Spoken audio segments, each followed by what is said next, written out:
नमस्कार दोस्तों। बिहार में आने वाला है चुनाव। तो आप जानते हैं चुनाव के समय सरकार कितनी लंबी लंबी वादे करते हैं कि हम किसान के लिए कर देंगे, मजदूर के लिए कर देंगे, मिडिल वर्ग के लिए कर देंगे, गरीबों के लिए कर देंगे। मतलब बहुत लंबा लंबा फेंकते हैं सरकार लोग कि हम ये कर देंगे वो कर देंगे। लेकिन आप लोगों को पता है कि सरकार आखिरकार में क्या करती है। देखिए, सरकार अधिकतर बोलती है मजदूर और किसान के लिए हम बहुत कुछ कर देंगे। किसान के लिए तो करते हैं, मैं मानता हूँ, क्योंकि हम लोग के घर में खुद किसान है, हम लोग गाँव में बहुत किसान है। तो किसान के लिए करते हैं, मानता हूँ, क्योंकि उन्हें 1500 रुपये देते हैं, बीज मुफ्त देते हैं और कई तरह के खाद मुफ्त देते हैं या थोड़ा कम बजट में देते हैं। लेकिन जो सरकार मजदूर के लिए काम करती है ना, वो 0% करती है, एकदम 0%। आप लोगों को पता ही होगा कि मजदूर के लिए सरकार आखिरकार क्या की थी।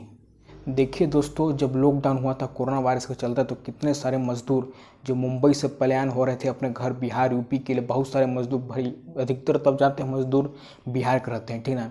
यूपी से भी ज़्यादा मजदूर बिहार में रहते हैं और बिहार की जनसंख्या कम से कम 12-13 करोड़ आसपास होगी, 10 करोड़ से आसपास है। तो समझ सकते हैं सबसे ज़्यादा मजदूर बिहार के थे। तो कितने सारे मजदूर मर गए थे। आप लोग को पता है ना कि महाराष्ट्र में आते आते कितने लोग ट्रेन से टकरा गए थे, पटरी पे सो गए थे, उसके ऊपर ट्रेन गुजर गई और उनके ऊपर गाड़ी चढ़ गई मजदूर लोग के ऊपर, और मजदूर लोग जो ऊपर सोए थे ट्रक के ऊपर वो भी पलट गई। यानी कि सैकड़ों की तादाद पर मजदूर लोगों की मौत हो गई। लेकिन सरकार कुछ नहीं की। आप लोगों को पता है कि कितने सारे 100, 150, 200 से इससे भी ज़्यादा शायद तक आसपास मजदूर मर गए थे। लेकिन सरकार को तब भी आँख नहीं खुली।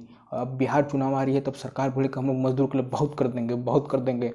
जब जनता यानी कि जब 75%, 80% मजदूर अपने घर पहुँचे, तब सरकार नाम के लिए 2-3 बस भेज दी। क्यों भेज दी? क्योंकि भाई हमने तो भेजा है बस, और तुम लोग नहीं आए तो हम लोग क्या करें। जो मेन टाइम था, मेन टाइम में तो तुम भेजे नहीं बस को। जब मजदूर अपने घर पहुंच गए, कितने सारे मर गए, तब तुम बस भेज रहे हो। वो तो मुंबई में एक का नाम है सोनू सूद, सोनू सूद के चलते तो आधे मजदूर यानी कि बच गए, नहीं तो और मजदूर मरे रहते। सोनू सूद के लिए तो मैं प्रार्थना करता हूँ, मैं हाथ जोड़ कर प्रार्थना करता हूँ कि आपने बहुत अच्छा कार्य किया। आपकी जो से लोगों की ज़रूरत है हमारे भारत में। बताइए, अगर सोनू सूद नहीं रहता तो हमारे भारत में बताओ कितने मजदूर मर जा रहे थे।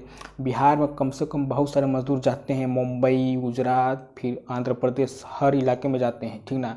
और वहाँ काम करते हैं। लेकिन कोरोना वायरस के चलते लॉकडाउन हुआ और मजदूर लोग घर आ रहे थे, खाली पेट घर आ रहे थे। सोचिए, खाने के लिए कुछ नहीं था और सरकार बोले मजदूर के लिए हम बहुत कुछ कर देंगे।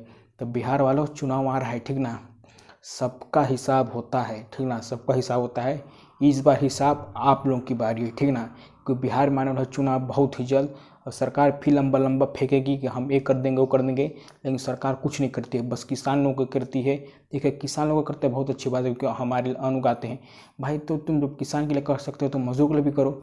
मजदूर जाते हैं बड़े बड़े, जिनके पास खेत नहीं होती है, जिनके पास कोई सुविधा नहीं होती है, इसलिए मजदूर जाते हैं दूसरे दूसरे बड़े बड़े फैक्ट्री पर काम करने के लिए, अपना जीवन यापन करने के लिए। लेकिन तुम इसके कैसे करोगे?